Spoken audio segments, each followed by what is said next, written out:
Hey guys, it's Hink here. So today we're going to be breaking down, without a doubt, the favorite thing that I've done on my entire channel was when I had the pleasure of being able to interview Dr. Judson Brandeis, the creator of like the P-Long trial. I went over his paper, but he went on here and did a live stream with me, and there was a lot of things that I learned, and I want to break those down for you today. So this is my actual interview with a real board-certified urologist about penis enlargement, okay? First impressions, like, quite honestly, with all of Dr. Brandeis's accolades, I was expecting him to be this, like, pompous douchebag. Like, the dude was so unbelievably nice and, like, humble and accommodating to me. I was blown away. Honestly, just a tremendous amount of respect for that alone, because I know some, like, arrogant douchebag doctors, and he was absolutely not one of them.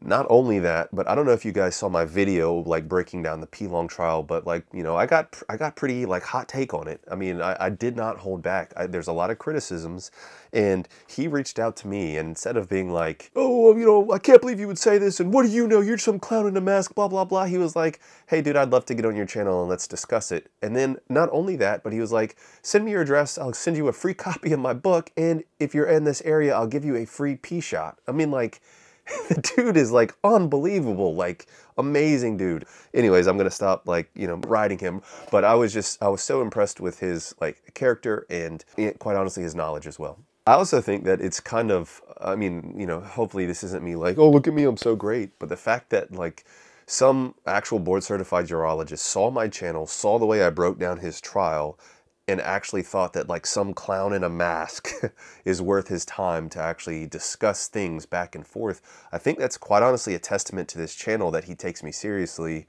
And you know, maybe it's just me, but I also feel like he wasn't expecting me to challenge him as much on as many points. And I don't think he was expecting me to know quite as much as, you know, I do know, quite frankly, about enlargement. But we're going to get into the things that I liked, like basically the good, the bad, and the ugly. So let's get going. First and foremost, he published a paper on penis enlargement showing that it is possible, like the end. So like what more do you need to say? This is an actual urologist showing that yes, it is possible to enlarge a penis, period, end of story. If you have anybody that's like, penis enlargement doesn't work, it's impossible, you can literally just copy his paper, go to PubMed, send the paper to that person, and they have to shut the hell up because like this is level, not quite, is it level 1 evidence? It's high level evidence showing that enlargement is possible. You know, guys, part of this, like, good is me basically validating my own theories. So, number one, he says that rest isn't necessary. I've said that for quite a while. Now, guys, this is not to say that Dr. Brandeis is the end-all be-all, or certainly not that I am the end-all be-all, because other people, like BD, for example, think rest is very, very, very important. Listen to what he has to say, listen to what we have to say, and, you know, honestly, form your own opinion, guys. Like, I'm never going to try to tell you, like, this is the way you should think. I'm going to present the information the way I digest it, and hopefully it's applicable to you. But he basically says that on his trial, he recommends 7 days a week. And guys, that's what I've always said. Like, you can do this 7 days a week, especially if you're doing a shorter protocol like the one that I use, which happens to be very similar to the one that Dr. Brandeis used in his P-Long trial. He also validated my theory of basically tunica dilation over time. I presented that information to him, and he basically said, yeah, you know, at first he mentioned like micro tears, but then he didn't like back off from that, but he adjusted it. But regardless, he was in favor, especially when I started talking about aortic aneurysms. He actually agreed with that theory. What I also liked is that he actually disagreed with me about Cialis, okay? When I pushed him, you know, PDE5 inhibitors and how I mentioned like, you know, limits fibrosis, improves blood flow, chronically, long-term, you can see improvements, etc. He said, yeah, you know, I really don't like that, especially for the younger guys, because you can get a psychologic dependence on it. That is something that I've said before. That's something that certainly BD has said before. But even though there are benefits, he thinks citrulline is enough. I think that that's very important. I still maintain that I do think, especially like microdosing, because a key point that he thought I was trying to say in the context of erectile dysfunction, and he was like, well, you shouldn't have erectile dysfunction, you should have good functioning erections. And I had to be like, no, that's not what I'm saying. I'm saying microdoses can actually lead to improvements in blood flow over time, even if you already have good erectile function. And he kind of, I won't say he changed his mind, but he did like back off on that initial point a little bit.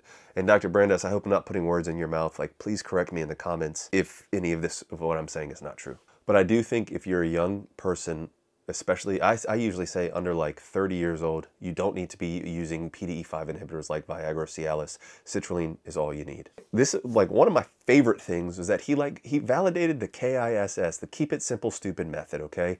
When he came up with his protocol, This was also kind of going to fall into like the bad section, but it wasn't like, all right, I'm going to use a 2-day approach, because, this is the science behind it. It was like, I'm going to use a 2-day approach because I think this is what it's going to fit best in a busy man's life and what's going to make them able to do it. And the same went into his routines. It wasn't like, well, I chose this amount of time specifically because of this. It was like, well, you need time under tension, and this seemed more like a good range. And that's something that I've preached before. Sometimes I think we kind of, now that's not to say, once again, that he is the authority on it, guys. He's just one. There's so many urologists that even say that enlargement is not possible. He's just one doctor, okay? Just like I am one alleged doctor.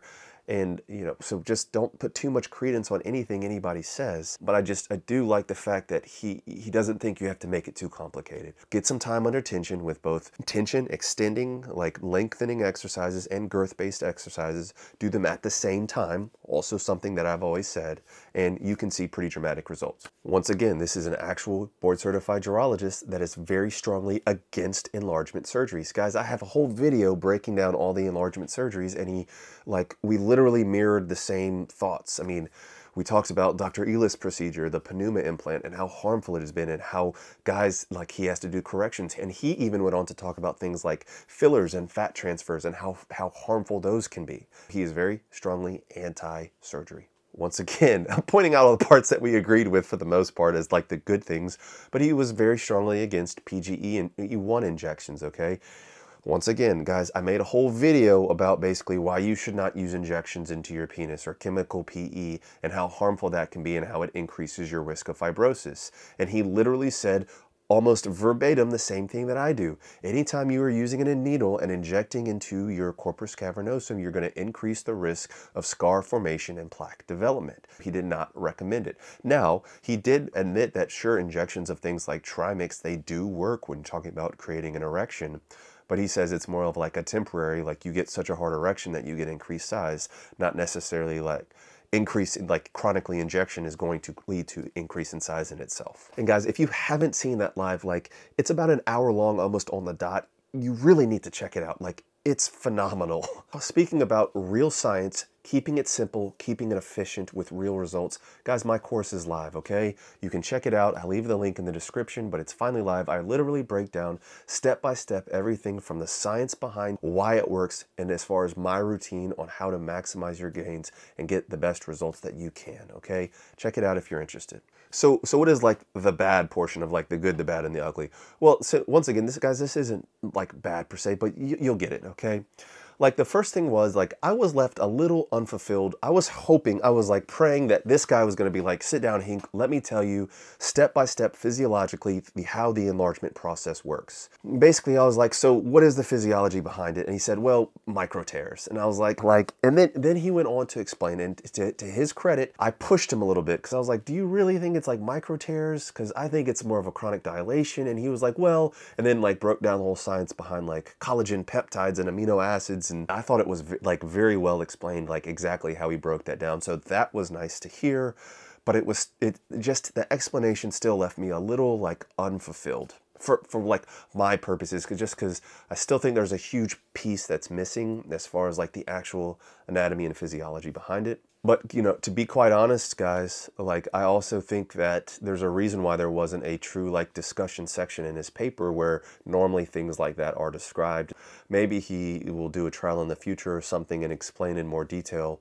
But I think it's much easier to just say like, yes, it worked. These are my results, like the end. The other thing that left me like still unfulfilled, and maybe this is just my lack of understanding and maybe I just didn't hear exactly what he was saying, but the actual like, once again, physiology behind why the P-shot would increase gains. And so I was like, well, why does the P-shot work? And he basically said, well, platelets. Now, guys, I'm simplifying it and trying to be a little funny here, and I hope I'm not being insulting to Dr. Brandeis. But he was like, we have these activated platelets and they go in and they kind of release growth factors. But to me, it's like, well, okay, they go in, but like what specifically are how are activated platelets in PRP going to help the tunica distend? Like what is that helping with? Like, because in my opinion, it's like distension is distension, and injecting growth factors isn't going to necessarily it's not like you're injecting like anti-lysyl oxidase, which is like literally going to like break down the connections between the collagen and allow for dilation.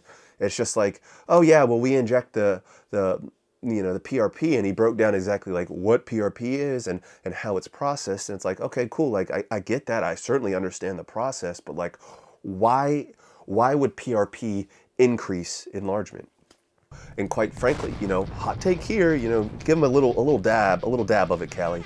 But like, I don't think PRP does anything to add to the enlargement process. I could be super wrong. I'm just this clown in the mask, as a lot of my like one or two haters likes to point out. But I don't see, maybe that's just my lack of understanding, how that would help. Okay, it's not like growth factors would help, like if you inject like a growth hormone and it's actually like causing like hypertrophy of your muscles or something. Like it's not like it's causing additional dilation, because ultimately that is the process, dilation and elongation. But that's just me, and maybe that's just mental block in my head. Now, this is something that I didn't push him on, and this was largely out of respect to him, just because, like, dude, like, nothing in life is free. Obviously, guys, I sell my supplements, I sell my course. Like, I certainly get it, okay? But I do think so much of this trial is financial driven. The PRP, it's not covered by insurance. I did push him on that a little bit. And, injections can cost like, a series of injections, or maybe even a couple injections can be like $1,500 like out of pocket, and guys are paying it. I think he had a lot of financial incentive. Like all of the people that were involved in this trial, like the device he used, he knows that urologist. The pump that was used, he knows that urologist. The supplement that was used is his personal supplement. Not that there's anything wrong with that, guys. There's nothing wrong with adding to the body of literature and enlargement and making some money on the side, guys. Like, I guarantee you, for the amount of hours that he put in making that trial, he did not get reimbursed very well. I would argue below minimum wage, if that, just because when you have these big trials, guys, it costs so much money, and that's why they're always funded by these like huge, like Pfizer-like corporations, okay? I do think that does add a bias that is not necessarily ideal. The other thing that left me like just a little unfulfilled was, I was like, all right, how important are rest days? And he's like, they're not that important. I was like, yes, that's what I think. And then I was like, well, why is that? And he's like, yeah, well, Mother Nature. And once again, guys, I'm trying to be a little funny here for entertainment purposes. And I get what he was saying in a sense, but like, for example, when BD talks about why rest days are important, he like breaks down the whole like chart based on like, force and constriction and like tactile force and, all that stuff. But at least he has like a solid, like, these are the papers on collagen, and this is what I found from looking at like tendon data. This is why I feel that way, and I'm interested to actually push like Perv McSwerve on this on our next live. If the live, it might even be up now, guys. But I wish he would have been like, I don't think rest days are important because I don't think you need that recovery, or the P-shot speeds up the recovery process, and then you can get right back to it. All right, guys, now we'll break down the ugly, okay? And the ugly were the things that like I really didn't like. No disrespect to him whatsoever, okay? Number one, no photo evidence. Guys, he has very valid explanations for why he doesn't have photo evidence. There's so many guys that just, I grew this much, trust me, bro, and then they don't show results. But I just think there should be, like, even on the papers of megalophallus, there's guys that you can actually see, like, the results like pre and post surgery. It just would have done a world for the legitimacy of this paper if he had included photos. He does say that he has like 3 or 4 guys on the fallow boards that are going to be like posting their results, and I look forward to that. And if he shows like that his trial has even similar results, close to results than what he published in his paper, I will absolutely shut the heck up about that and say, you were right. I'm just so tired of guys that are just like, these are my results, trust me, bro, but you should listen to me. Like, I just, like, put up or shut up. I don't know. And part of the reason why I feel that way is because, like, guys, my junk is all over the internet by this point. I prefer really not to speak. If I speak, I am in big trouble. In big trouble. And I don't want to be in big trouble. But it's like, I have clear before and afters. They're unenhanced. I don't need to use, like, a C-ring or anything like that. It's just like, here's before and here is after, like clear as day. Here's my progress over 3 years.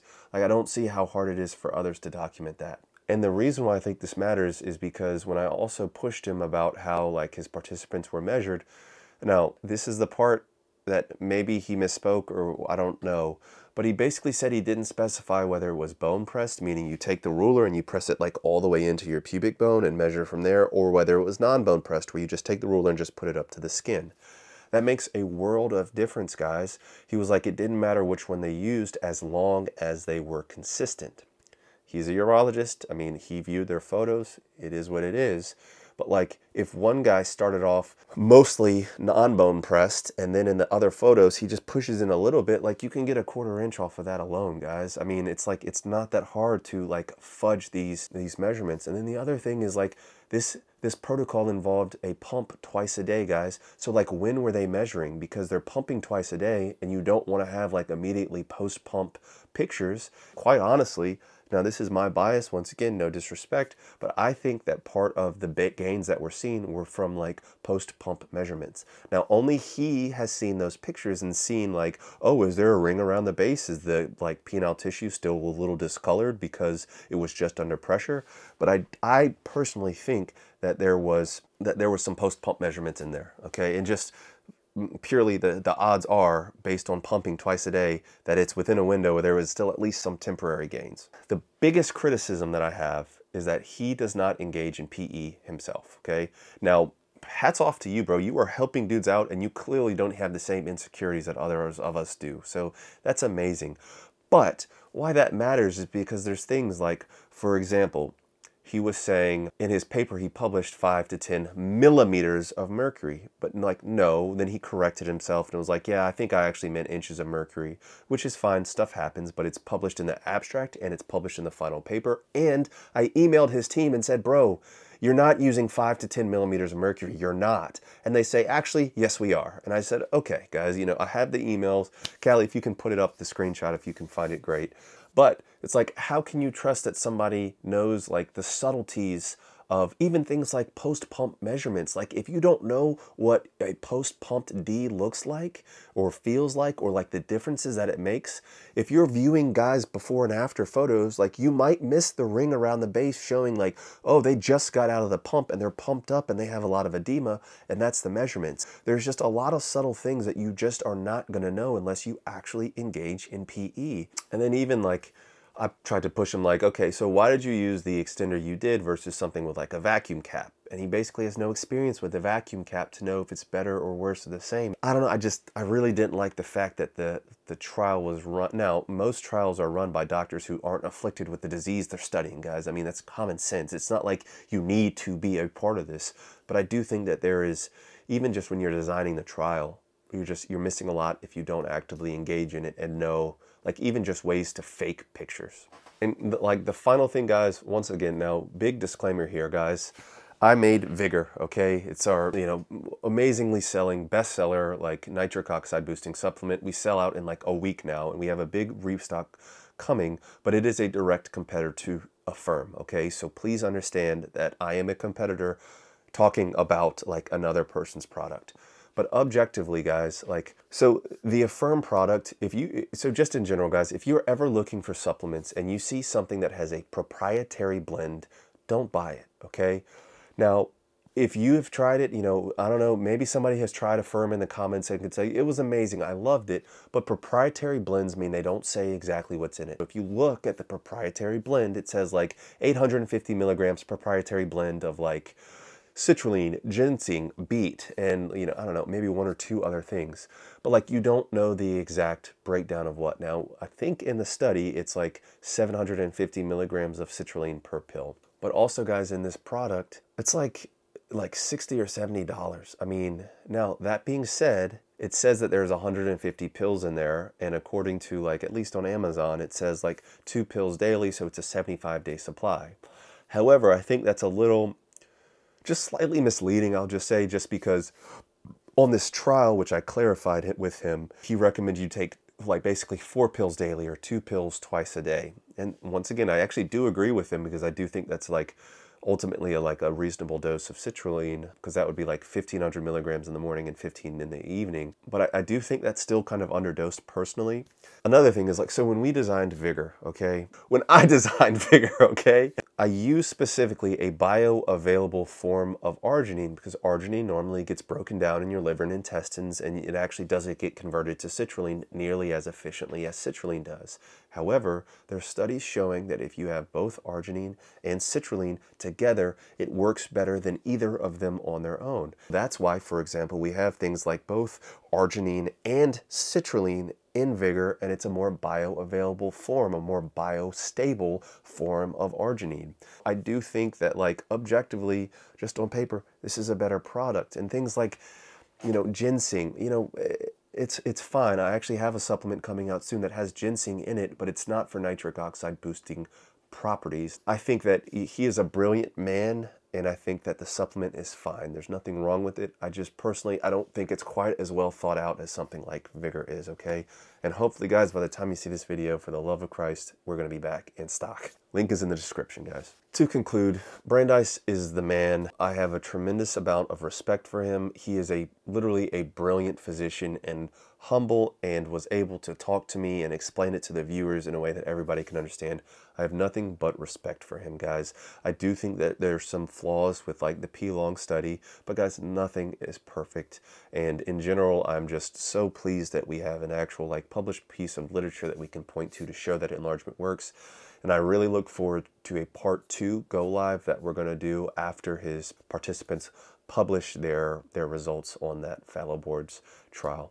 Guys, I can't thank you enough. It's been an amazing 2023. Remember, guys, there's nothing wrong with trying to improve yourself, but always remember you are enough just as you are. Peace and love, guys.